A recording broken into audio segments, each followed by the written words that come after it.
Sunny crime ન્યૂઝમાં આપનું સ્વાગત છે। સમા વિસ્તારમાં મહિલાના ગળામાંથી સોનાની ચેઇન છીનવી ફરાર થયેલ બે રીઢા આરોપી વડોદરા શહેર ક્રાઇમ બ્રાન્ચની ઝડપથી મોટરસાયકલ અને સોનાની ચેઇન સાથે પકડાયા।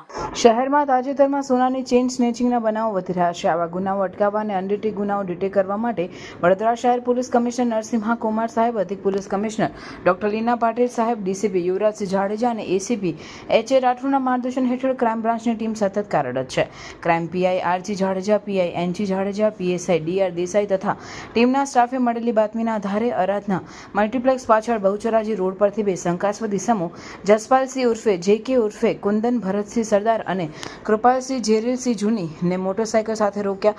તેઓ પોલીસને જોઈને ભાગવાનો પ્રયાસ કરતા હતા। તેના કબજેથી એક સોનાની ચેઇન કિંમત ₹76,100 તથા હોન્ડા સાઇન મોટરસાયકલ કિંમત ₹60,000 મળેલ કુલ 1,36,100નો મુદ્દામાલ જપ્ત કર્યો। સનસની ક્રાઇમ ન્યૂઝ ને સબસ્ક્રાઇબ કરો અને બેલ આઇકન દબાવી તાજી અને સચોટ ક્રાઇમ સમાચાર સૌથી પહેલા મેળવો।